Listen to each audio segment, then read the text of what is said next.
News मध्ये आपलं हार्दिक स्वागत। आजच्या ठळक घडामोडी। राजीनामे द्या आणि घरात बसा। अत्यंत संथ गतीने सुरू असलेल्या कामावर योगेशदादा कदम यांची तीव्र नाराजी। पर्यटकांवर अमानुष हल्ला, हॉटेल मालकासह 5 जणांवर गुन्हा दाखल, हॉटेल बंद करण्याची मागणी। आमदार निलेश राणे आक्रमक, मुंबई गोवा महामार्गावरील हल्ल्याच्या प्रकरणी हॉटेल हटवण्याचा इशारा।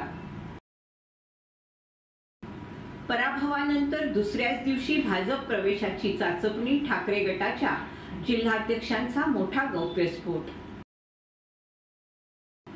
खेड तालुक्यातील रस्ते डागडुजीच्या कामाला सुरुवात, सामाजिक कार्यकर्ते मंगेश मोरे यांनी मानले प्रशासनाचे आभार। सविस्तर वृत्त। दापोली उपजिल्हा रुग्णालयात आयोजित दिव्यांग आरोग्य शिबिरात बोलताना महाराष्ट्राचे गृह राज्यमंत्री योगेशदादा कदम यांनी सार्वजनिक बांधकाम विभागाच्या अधिकाऱ्यांना कडक शब्दात सुनावलं। दापोली उपजिल्हा रुग्णालयाच्या नवीन इमारतीच्या अत्यंत संथ गतीने सुरू असलेल्या कामावर तीव्र नाराजी व्यक्त करत त्यांनी थेट अधिकाऱ्यांना राजीनामा देण्याचा सल्ला दिला। जर तुम्हाला हे काम वेळेत पूर्ण करणं शक्य नसेल तर राजीनामा द्या आणि घरात बसा, असं कडक शब्दात त्यांनी व्यासपीठावरून सुनावलं। दापोली उपजिल्हा रुग्णालयाच्या नवीन इमारतीच्या बांधकामाला बराच काळ लोटला असला तरी अद्याप ते पूर्ण झालं नाही। या कामाच्या विलंबामुळे रुग्ण आणि त्यांच्या नातेवाईकांना मोठ्या अडचणींना सामोरं जावं लागतं। या पार्श्वभूमीवर मंत्री योगेशदादा कदम यांनी सार्वजनिक बांधकाम विभागाच्या अधिकाऱ्यांना जबाबदारीची जाणीव करून दिली। आरोग्य सुविधांच्या सुधारणा आणि नागरिकांच्या अपेक्षा पूर्ण करण्याच्या दृष्टीने प्रशासनाने अधिक तत्परता दाखवावी अशी मागणी त्यांनी यावेळी केली। तसेच संबंधित काम तातडीने पूर्ण करण्याच्या सूचना अधिकाऱ्यांना दिल्या। या कार्यक्रमाला स्थानिक लोकप्रतिनिधी, अधिकारी, वैद्यकीय तज्ञ आणि नागरिक मोठ्या संख्येने उपस्थित होते। प्रयत्न करणार आहे आणि माझा विश्वास आहे की नक्कीच त्याच्यामध्ये आपण चांगलं काम करू। आणि सीएस आपण केंद्र शासनाच्या ज्या योजना आहेत, सीएस जगताप केंद्र शासनाच्या ज्या योजना आहेत, समाज कल्याण विभागाच्या देखील ज्या योजना आहेत, त्यामधून देखील आपण जे काही वस्तू पुरवठ्याचे सन्माननीय रामदास आठवले साहेबांकडे ते खातं देखील आहे आणि त्यामार्फत आपण आपल्या तालुक्यामध्ये असलेल्या प्रत्येक दिव्यांगांसाठी आपण तो एक विशेष आपण ह्यापुढे आपण कॅम्प घेऊया। आणि मगाशी आपण सुचवल्याप्रमाणे शस्त्रक्रियांचा कॅम्प देखील आपण इथे घेऊ, त्याची देखील आपण तयारी आपण करून घेऊ आणि पुढे आपण म्हटल्याप्रमाणे 2-2 महिने आपण ते देखील कॅम्प इथे घेऊन घ्यायला आपण सुरुवात करूया, जेणेकरून आपल्या इथल्या नागरिकांना ती सोय उपलब्ध होईल। होय, आपल्या ह्या उपजिल्हा रुग्णालयाच्या बाबतीमध्ये अनेक अजून उणीवा आहेत। विशेष म्हणजे आपल्याला डॉक्टरांची असलेली संख्या ही अतिशय चिंताजनक बाब आहे आणि आपल्या महाराष्ट्र राज्याचे आरोग्य मंत्री प्रकाशजी आंबेडकरांकडे मी स्वतः विनवणी केलेली आहे की कोकणामध्ये विशेषतः डोंगराळ जे तालुके आहेत, ह्या डोंगराळ तालुक्यामधल्या उपजिल्हा रुग्णालयांना तुम्ही डॉक्टरांची संख्या ही वाढवून दिलीच पाहिजे। आणि ह्याच्यामध्ये मी स्वतः हट्ट धरून लवकरच त्याला देखील यश येईल। आपल्या दापोलीच्या उपजिल्हा रुग्णालयामध्ये लवकरच डॉक्टर देखील आपल्या इथे लवकर आपल्या इथे उपलब्ध होतील, जेणेकरून खास करून स्त्रीरोग तज्ञ असेल ह्यांची देखील कमतरता ही आपल्या दापोली खेड मंडणगड आपल्याला जाणवते। खेडला डॉक्टर सगळे तिथे आहेत, परंतु दापोली आणि मंडणगडला या 2 तालुक्यामध्ये स्त्रीरोग तज्ञ नसल्यामुळे त्याचा देखील त्रास आपल्याला सहन करावा लागतोय आणि ते देखील आपण एक सुधारणा आपण करायचा आपला प्रयत्न चालू आहे। एकंदरीत आजच्या ह्या दिव्यांगांच्या साठीच्या असलेल्या आरोग्य शिबिराच्या माध्यमातून प्रत्येक दिव्यांगांना न्याय मिळवून द्यायचा आपण हा प्रयत्न करतोय। आपल्या दापोलीचं आपलं जे सध्या जे काम चालू आहे, सार्वजनिक बांधकामच्या अधिकाऱ्यांना मी बोलावलेलं आहे आणि मी स्वतः आता त्याची पाहणी देखील करणार आहे। 1 वर्ष झालेलं आहे काम चालू होऊन आणि मला समाधानकारक काम जागेवर दिसत नाहीये। त्यामुळे सार्वजनिक बांधकामच्या अधिकाऱ्यांनी कुठे गेले, सार्वजनिक बांधकामच्या अधिकाऱ्यांनी याची दखल मी आता स्वतः पाहणी देखील करणार आहे। तुम्हाला प्लिंथ उभी करायला तुम्हाला 1 वर्ष लागलेलं आहे, बरं की नाही? आणि हे मी अजिबात सहन करणार नाही। जर का निधी मंजूर करून आणत असू आणि त्याला 1 वर्षामध्ये 2 माळ्याची इमारत उभी राहते, हो 1 वर्षामध्ये 15-15 माळ्याच्या इमारती उभ्या राहतात आणि आपल्याला ही इमारत उभी करायला तुम्हाला प्लिंथ लेवलला तुम्हाला 1 वर्ष लागले आहे आणि हे मी अजिबात सहन करणार नाही। ह्यापुढे जर का तुमच्या नियमानुसार काय काम होणार नसेल तर डायरेक्ट तुमच्यावरती कारवाईचा बडगा येईल। मी जाहीरपणे बोलतो। मी दर 6 महिन्यामध्ये माझी ही 3री किंवा 4थी वेळ आज समजा दिवस आहे इथे यायचा आणि हे असं काम चालणार नाही, बरं की नाही? जमत नसेल राजीनामा द्या आणि घरी बसा, काही अडचण नाही, काही अडचण नाही। परंतु उपजिल्हा रुग्णालय आता हे आणि खरं तर ते 50 बेडचं आहे, 50 बेडचं आता आहे ते इथे आणि 50 बेडचे असं 2 भागामध्ये आपण त्याला डिवाइड केलेलं आहे। ते 100 बेडचे देखील नाहीये, ते एकूण मिळून 100 बेडचं होणार आहे, पण ते इमारत ती 50 बेडचीच आहे। आणि असं आपल्याला माहिती देखील आहे की आपण सीएस मी आता ह्याच्यामध्ये काय केलंय, आपल्याला मुंबई गोवा महामार्गावरील झाराप 0 पॉइंट येथे एका हॉटेलमध्ये पुण्याच्या पर्यटकावर क्रूरपणे हल्ला करण्यात आला। हॉटेल मालक आणि त्याच्या साथीदारांनी किरकोळ कारणावरून एका पर्यटकाला अमानुषपणे मारहाण करत त्याला दोरीनं बांधून ठेवलं। या धक्कादायक घटनेनंतर कुडाळ पोलिसांनी हॉटेल मालकासह 5 जणांवर गुन्हा दाखल केला असून मुख्य आरोपी तन्वीर करामत शेख याला अटक करून न्यायालयात हजर केलं असता त्याला जामीन फेटाळण्यात आला आणि न्यायालयीन कोठडी देण्यात आली।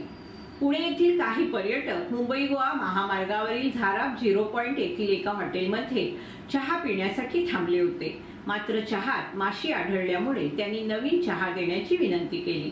या क्षुल्लक कारणावरून हॉटेल मालक आणि त्याच्या 4 साथीदारांनी अचानक पर्यटकांना बेदम मारहाण करण्यास सुरुवात केली।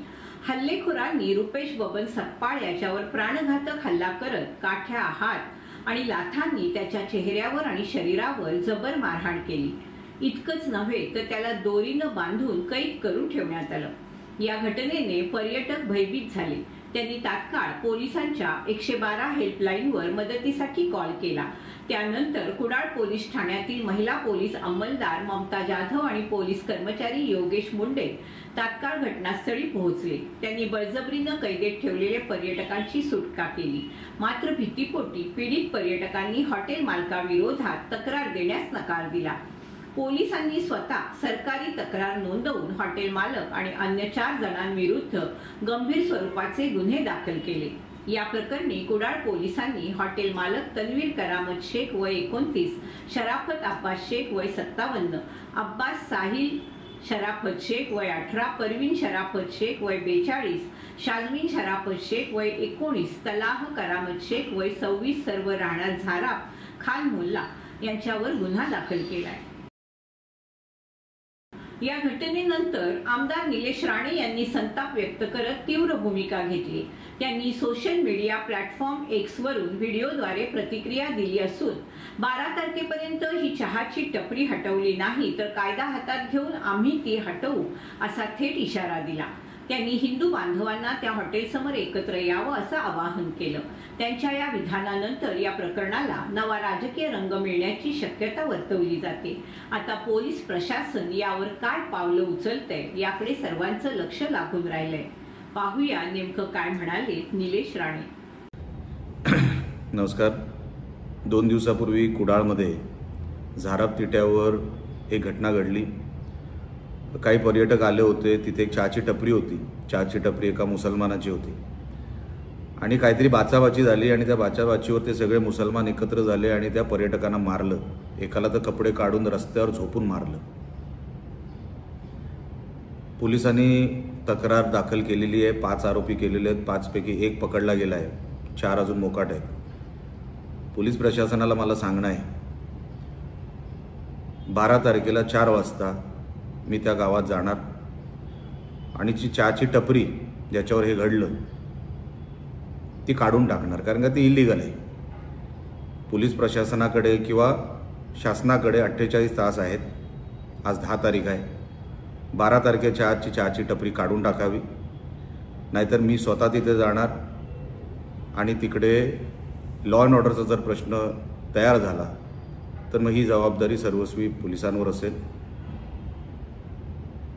मला कसलाही संघर्ष करायचा नाही, पण ह्या मुसलमानांना जर आता आम्ही धडा शिकवला नाही, आमचा सिंधुदुर्ग जिल्हा मोठ्या प्रमाणात पर्यटक आमच्याकडे येतात आणि जर अशा कुठल्या घटनांमुळे जर आमच्या जिल्ह्याची बदनामी होत असेल तर ती कधीही सहन केली जाणार नाही।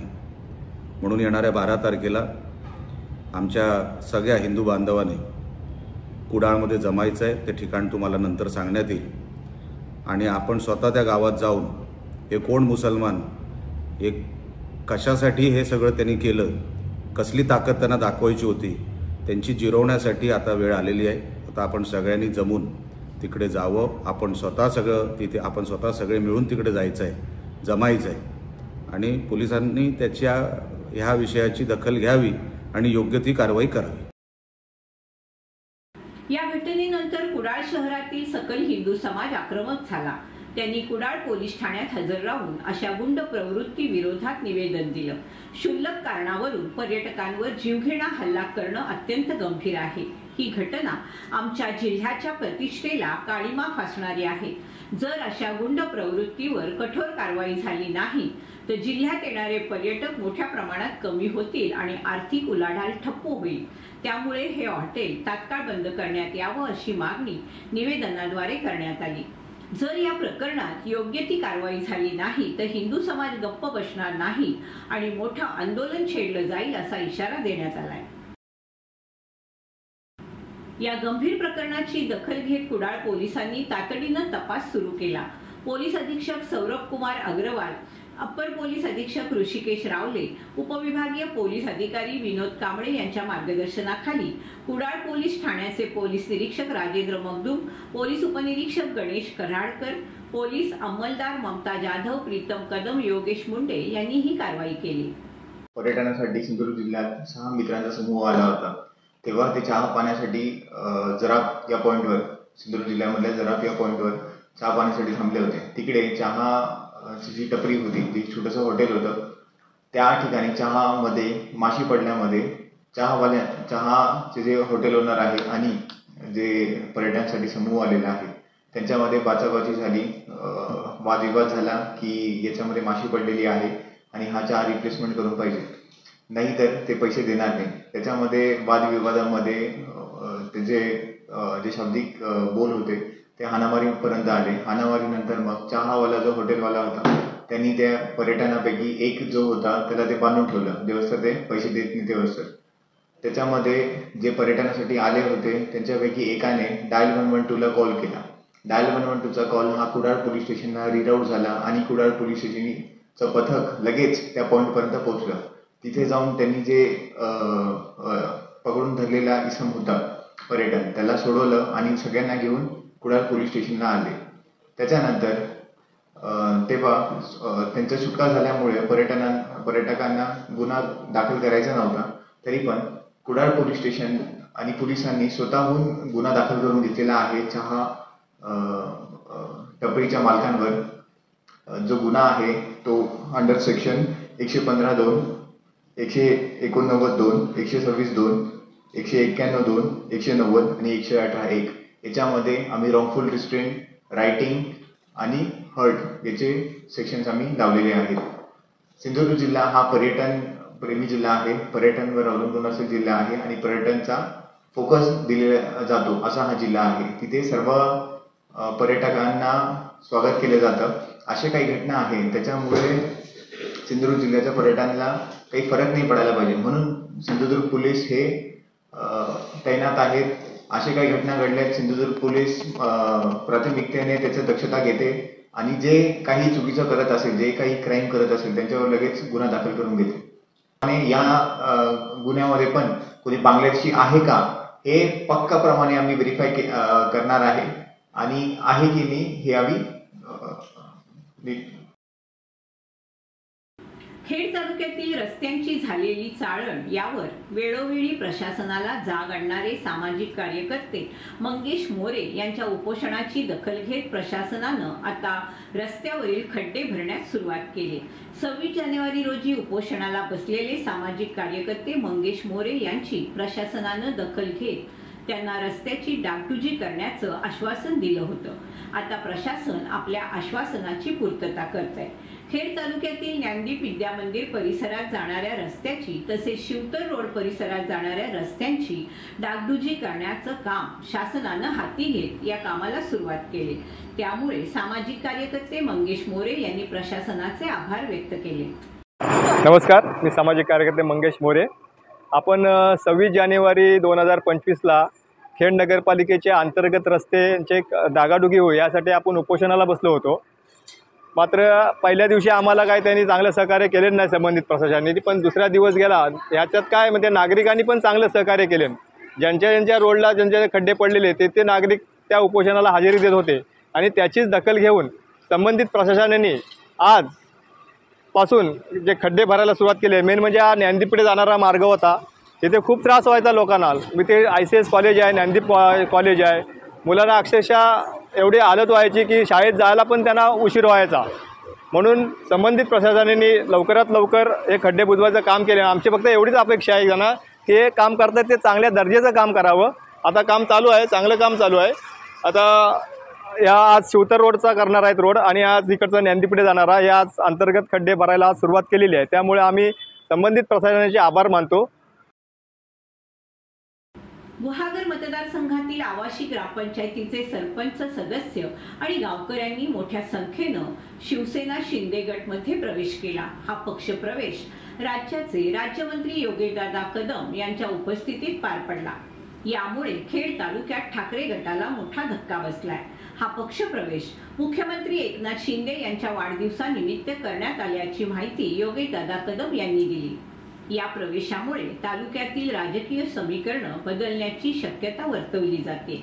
गृहराज्यमंत्री योगेशदादा कदम यांनी यावेळी बोलताना सांगितलं, एकनाथ शिंदे यांच्या नेतृत्वाखाली राज्यात विकासाची गती वाढली। अनेक लोक विकासाच्या गंगेत सामील होत आहेत। आज आवाशी ग्रामपंचायतीचे सरपंच आणि सदस्यांनी शिवसेनेत प्रवेश करून पक्षाची ताकद वाढवली। हा पक्ष प्रवेश म्हणजे उपमुख्यमंत्री एकनाथ शिंदे यांना दिलेली मोठी भेट आहे। खेड तालुक्यात उद्धव ठाकरे गटासाठी हा मोठा धक्का मानला जातोय। मागील काही महिन्यापासून अनेक नेते, कार्यकर्ते आणि ग्रामपंचायत सदस्य शिंदे गटात प्रवेश करतायत। त्यात आता आवाशी ग्रामपंचायतीचा समावेश झालाय। ग्रामपंचायत स्तरावरील पदाधिकारी आणि सदस्य थेट शिवसेनेत प्रवेश करत असल्याने स्थानिक राजकारणात मोठी उलथापालथ होण्याची शक्यता आहे। आगामी निवडणुकांवर या प्रवेशाचा मोठा प्रभाव पडेल असं जाणकारांचं मत आहे। रत्नागिरीतील मिरकरवाडा मत्स्यबंदर प्रकल्प हा मत्स्य उत्पादन आणि रोजगार वाढीसाठी महत्त्वाचा ठरणार आहे। प्रकल्पाची कामं वेळेत पूर्ण करण्याचे निर्देश मत्स्य व्यवसाय आणि बंदरे मंत्री नितेश राणे यांनी दिले। मंत्रालयात झालेल्या आढावा बैठकीत मंत्री राणे यांनी प्रकल्पाच्या टप्पा क्रमांक 2 मधील कामांना प्राधान्य देण्यास सांगितलं।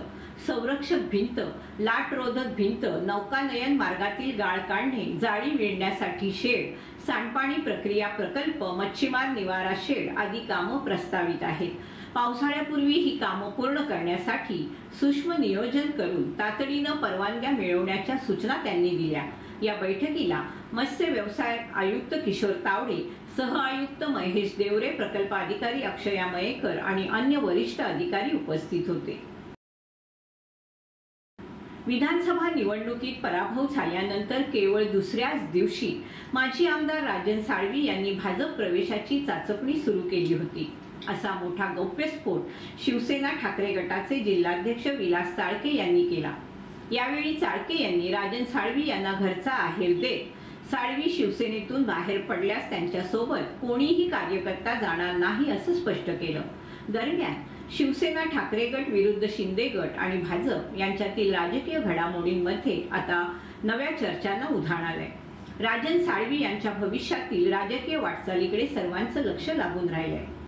मुळात प्रश्न असा आहे, विधानसभा निवडणूक झाल्यानंतर त्यांनी त्या विधानसभेच्या पराभवाचं खापर आमच्यावर फोडण्याचा प्रयत्न केला। मातोश्रीवर ते गेल्यानंतर मातोश्रीवर सुद्धा त्यांनी ते खापर आमच्यावरच फोडण्याचा प्रयत्न केला। पण मला वाटतं 23 तारखेचा निकाल लागल्यानंतर 25 तारखेला जेव्हा भारतीय जनता पक्षामध्ये ते जाण्याचा विचार करतायत, त्यावेळेला लोकसभेमध्ये ह्यांनी काय केलं असेल याचं उत्तर ह्या 25 तारखेच्या त्यांच्या भाजपच्या प्रवासात निश्चितपणे सापडते असं मला वाटतं। आमच्यावर जे आरोप केलेत तर आमच्यावरचे आरोप त्यांनी सिद्ध करावेत। किरण सावंत साहेबांचा आणि माझा व्यवसाय सेम आहे आणि म्हणून त्यांचे आमचे संबंध खूप जवळचे आहेत, पण म्हणून आम्ही त्यांना कुठल्याही प्रकारची राजकीय मदत करण्याचा मुद्दा प्रश्नच येत नाही। आणि मला वाटतं ज्या अर्थी राजन साळवी साहेब हे भारतीय जनता पक्षामध्ये जाण्याचा प्रयत्न करतायत पराभव झाल्यानंतर, शिंदे गटात जाण्याचा आता प्रयत्न करतायत, मला वाटतं त्यांना फक्त बाहेर पडण्यासाठी एक निमित्त पाहिजे होतं. पराभवाचं खापर कोणावर तरी फोडायला पाहिजे होतं. एवढ्यासाठीच ते खापर माझ्यावर आणि अन्य आमच्या नेत्यांवर फोडण्याचा प्रयत्न करतायत. आताचा पुढचा उद्या ते प्रवेश करतील की नाही करतील याच्यावरनं सगळ्या गोष्टी क्लिअर होतीलच. पण मला अजून सुद्धा विश्वास आहे की ह्या जरी अफवा किती उठत असल्या, काही उठत असल्या, तरी सुद्धा राजन साळवी साहेब हे उद्धव बाळासाहेब ठाकरे या पक्षातच राहतील, ते अन्य पक्षात प्रवेश करणार नाहीत असं मात्र माझ्या मनाला वाटते. मधल्या काळामध्ये झालेला आहे, कारण तुम्ही वारंवार म्हणताय की ते निर्णय असा घेतील असं मला तरी वाटत नाही. याचं कारण काय आहे? याला कारण असं आहे, विधानसभा निवडणूक झाल्यानंतर त्यांचं सातत्यानं आमच्यावर बोलणं होत होतं, पण मातोश्रीवर त्यांनी आमच्यावर आरोप केल्यानंतर त्यांचं आमचं कुठल्याही प्रकारचं बोलणं झालेलं नाही. आणि म्हणून मला निश्चितपणे खात्री आहे की फक्त त्यांना बाहेर पडायचं होतं. ज्या पक्षानं त्यांना 5 वेळा एबी फॉर्म दिलाय, 3 वेळा विधानसभा दिली आहे, अशा पक्षातून बाहेर पडण्यासाठी काहीतरी निमित्त पाहिजे. एवढ्यासाठीच ते फक्त आम्हाला त्यांनी टार्गेट करण्याचा प्रयत्न केलाय, की मोना पराभवाचं खापर आमच्यावर फोडण्याचा प्रयत्न केलाय, असं माझं ठाम आहे. 13 तारखेला त्यांचा हा प्रवेश होईल. सो या सगळ्या मागच्या राजकीय घडामोडीकडे आणि पक्षांतराकडे कसं बघताय? नाही, प्रश्न असा आहे की गेल्या 2 महिन्यामध्ये ते ज्या पद्धतीनं भारतीय जनता पक्षामध्ये जाण्याचा प्रयत्न करतायत, भारतीय पक्षामध्ये ते गेले नाहीत का गेले नाहीत, की त्यांना घेतलं नाही की गेले नाहीत, त्यांच्यासोबत कार्यकर्ते गेले नाहीत, हा तर सगळा निश्चितपणे आपल्या सगळ्यांना विचार करायला लावणारा विषय आहेच. पण त्याच्यानंतर शिंदे गटामध्ये ते जेव्हा जाण्याचा, शिंदे शिवसेनेमध्ये ते जेव्हा जाण्याचा प्रयत्न करतायत, हा मात्र गोष्टीचा सगळ्यांना आपला विचार करायला लावणारा विषय आहे. की ज्या लोकांना तुम्ही कालपर्यंत एक वेगळ्या पद्धतीनं बोलत होता, त्यांच्यावर अतिशय वाईट पद्धतीनं तुम्ही बोलत होता, तुम्ही एकनिष्ठ अगदी म्हणजे काही झालं तरी मी अगदी शेवटच्या क्षणापर्यंत मी शिवसेना सोडणार नाही, उद्धव साहेबांना सोडणार नाही, असं असताना फक्त आपण कोणत्या कारणासाठी पक्षांतर करत आहात, स्वतःच्या स्वार्थासाठी करत आहात की कशासाठी करत आहात, हा खरं तर मला वाटतं माझ्यासारख्या शिवसैनिकाला आणि या जिल्ह्यातल्या सगळ्या शिवसैनिकांना पडलेला प्रश्न आहे.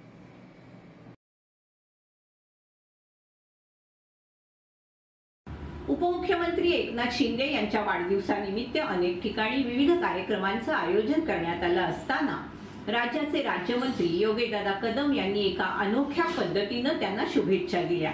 शिंदे साहेबांचा वाढदिवस असताना मी त्यांच्या भेटीस न जाता येथे पक्षप्रवेश कार्यक्रमाला उपस्थित आहे, हीच त्यांच्यासाठी खरी भेट असल्याचं त्यांनी जाहीर केलं. उपमुख्यमंत्र्यांना पुष्पगुच्छ द्यावा हे त्यांना अपेक्षित नाही, त्यांना अपेक्षित आहे की आम्ही तळागाळापर्यंत पोहोचून शिवसेना वाढवावी आणि मजबूत करावी, असं परखड वक्तव्य करत त्यांनी कार्यकर्त्यांना पक्षवाढीचा संकल्प करण्याचं आवाहन केलं.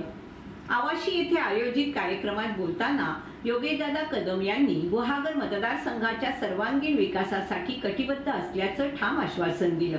त्यांनी सांगितलं, राज्यमंत्री म्हणून काम करत असताना मी दापोली मतदारसंघासह गुहागर मतदारसंघात देखील समान विकास घडवण्यासाठी प्रयत्नशील राहणार आहे.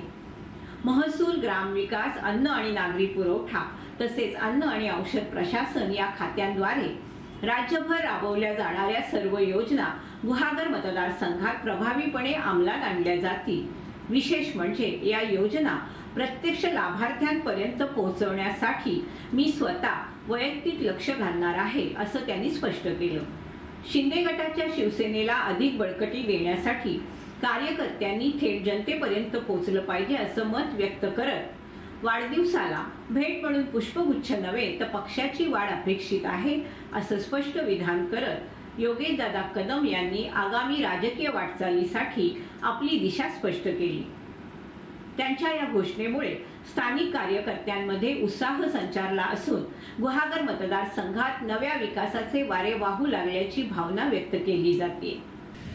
जरा धावपळीचे केले, कारण आपल्या सर्वांचा आशीर्वाद आहे ह्या महाराष्ट्र राज्याचा राज्यमंत्री म्हणून शपथ घेतल्यानंतर थोड्या आपल्या खात्यांच्या आढावा बैठका, थोड्या विभागीय बैठका असतात आणि त्या पहिल्या 2-2.5 मिनिटांमध्ये संपूर्ण गरजेचं असतं. म्हणून तारीख मला अगोदरची देता आली नाही, पण मला वाटतं ही तारीख ही योगायोगाने आजची तारीख आपण ही निवडली. शिंदे साहेबांचे वाढदिवस आणि आपल्या सरपंचाचा देखील वाढदिवस, म्हणून त्यांना चांगला योगायोग घेऊन आलेला आहे. एकंदरीत आज पक्षप्रवेश होत असताना मनामध्ये नक्कीच एकच विचार आहे की ज्या जिद्दीने, ज्या आपुलकीने रामदासभाईंनी ह्या खेड तालुक्याचा विकास केला, ज्यावेळेस गुहागर आणि दापोली मतदारसंघामध्ये हा खेड तालुका विभागला गेला, मला वाटतं जेवढं दुःख आपण सर्व शिवसैनिकांना किंवा ह्या 3.5 जिल्हा परिषद गटामध्ये जेवढा नागरिकांना झालं होतं, त्यापेक्षा 4 पटीने जास्त दुःख हे रामदासभाईंना त्यावेळेस झालं होतं की माझा मतदारसंघ हा विभागला गेला आणि ह्या मतदारसंघाला आता थेट लोकप्रतिनिधी म्हणून मला आता न्याय देता येत नाहीये. कारण शेवटी स्थानिक आमदार म्हणून जबाबदारी पार पाडणं आणि बाहेरनं जबाबदारी पाडणं याच्यामध्ये जमीन आसमानाचा फरक आहे. परंतु आज जरी या मतदारसंघाचा मी आमदार नसलो तरी सुद्धा आज महाराष्ट्र राज्याचा राज्यमंत्री म्हणून आज अधिकाऱ्यांना आज ते सांगतो, ज्या आपुलकीने महाराष्ट्राची सेवा तर आपण करणारच आहोत, महाराष्ट्राचा विकास हा आपण करणारच आहोत, परंतु जेव्हा आपण प्रयत्न करतो की एखाद्या जेव्हा राज्यमंत्र्यांचं जेव्हा पद आपल्याकडे येतं तेव्हा आपल्या मतदारसंघामध्ये 4 गोष्टी जास्त व्हाव्यात अशा आपण साहजिक आपण ते प्रयत्न करतो. आणि हे प्रयत्न दापोली मतदारसंघासाठी करत असताना तेच प्रयत्न योगेश कदम गुहागर मतदारसंघासाठी देखील हा शब्द आपण समोर ऐकून घेतो. आणि फक्त बोलण्यापुरतं नाही, कृती आजपासूनच आपण चालू करणार आहोत आणि ते आपण चालू केलेली देखील आहे. आज आपण गृहराज्यमंत्रीपद हे शहरी भागासाठी आहे. शहरी म्हणजे जिथे फक्त पोलीस कमिशनर बसतात तो भाग फक्त हा गृह विभागाच्या अंडर माझ्या अंडरामध्ये आहे. परंतु उर्वरित जे 4 आपल्याकडे जी खाती आहेत ती ग्रामीण विकासाच्या दृष्टीने अतिशय महत्वाची आहे. मग ते महसूल असू द्या, ग्राम विकासासारखं महत्वाचं खातं आहे. आज आता ह्या ग्रामपंचायतच्या हॉलमध्ये हा कार्यक्रम होत असताना मी मगाशी तो अजून एक योगायोग आहे की आज आपण सरपंच म्हणून प्रवेश फक्त योगेशदारांच्या हस्ते नाही तर ग्राम विकास राज्यमंत्र्यांच्या हस्ते सुद्धा प्रवेश होतो. हा देखील योगायोग आहे आणि चांगला योगायोग आहे. जे ग्राम विकास खाता आपल्याकडे आहे राज्यमंत्री म्हणून. अन्न व नागरिक पुरवठा आहे, तिथे महिलांचे अनेक प्रश्न असतात. अन्न व औषध प्रशासन आहे, त्याचे देखील अनेक प्रश्न आपल्यासमोर भेडसावत असतात. अशी महत्वाची खाती आहेत आपल्याकडे जे आपल्या गावाच्या विकासाच्या दृष्टीने अतिशय महत्वाची आहेत. आणि ह्या खात्यांच्या मार्फत ज्या ज्या योजना मी महाराष्ट्रामध्ये राबवणार आहे, ज्या ज्या योजना मी दापोली मतदारसंघामध्ये स्वतः लक्ष देऊन राबवणार आहे, त्या योजना आपल्या गावात देखील आपल्या भागात देखील राबवल्या जातील. कोकण डॉक्टर्स असोसिएशन केडीएच्या वतीनं विविध वैद्यकीय शाखांमध्ये पदवी आणि पदव्युत्तर शिक्षण पूर्ण केलेल्या डॉक्टरांचा भव्य सत्कार समारंभ क्लाउडनिस्ट हॉटेल पाचगणी येथे संपन्न झाला. निसर्गरम्य वातावरणात झालेल्या या समारंभात नव्या डॉक्टरांचा सन्मान करण्यात आला आणि वैद्यकीय क्षेत्रातील महत्त्वाच्या विषयावर परिसंवाद झाले. कार्यक्रमाचं अध्यक्षस्थान आणि उद्घाटन सोहळा प्रतिष्ठित ऑन्को रेडिओलॉजिस्ट डॉक्टर वसीम पोफळणकर यांच्या हस्ते पार पडला. मुफ्ती गुफरान इम्रान फकी यांनी पवित्र कुराणचं पठण करून कार्यक्रमाची सुरुवात केली.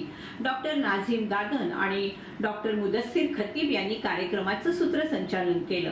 डॉक्टर नसीम खान आणि डॉक्टर ए रझाक रटविलकर यांनी केडीएच्या कार्याचा आढावा घेतला. 2014 मध्ये स्थापन झालेल्या या संघटनेनं समाजहिताच्या अनेक उपक्रमांमध्ये सहभाग घेतलाय. आरोग्य शिबिरे, नैसर्गिक आपत्तीमधील मदत कार्य आणि गरजू रुग्णांसाठी सेवा हे केडीएचं मुख्य उद्दिष्ट राहिलंय. यावर्षी 25 नव्या डॉक्टरांचा सन्मान करण्यात आला. वैद्यकीय परिसंवाद आणि सादरीकरण देत समारंभात विविध वैद्यकीय तज्ज्ञांनी महत्त्वपूर्ण विषयावर मार्गदर्शन केलं. यामध्ये IVF आणि आधुनिक तंत्रज्ञान डॉक्टर अनुरंजिता यांनी इन विट्रो फर्टिलायझेशन प्रक्रियेची सखोल माहिती दिली. स्नायू आणि मणक्याचं आरोग्य डॉक्टर बुरहान सलीम यांनी मणक्याच्या समस्यांवर मार्गदर्शन केलं.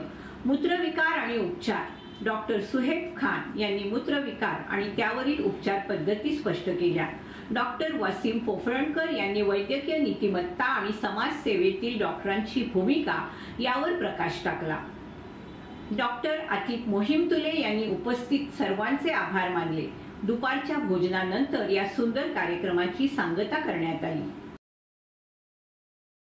डॉक्टर शिफा शहाबुद्दीन परकार हिने Rangoonwala college of dental college and hospital मधून MDS करत विशेष यश प्राप्त केल्याबद्दल कोकणी डॉक्टर्स असोसिएशन मार्फत पाचगणी येथे तिचा सन्मान करण्यात आला. यावेळी कोकणी डॉक्टर्स असोसिएशनचे सर्व सदस्य आणि पदाधिकारी उपस्थित होते. याचबरोबर वेळ झाली इथेच थांबण्याची. आपण पाहत रहा आपली लाडकी वाहिनी दीपवाहिनी.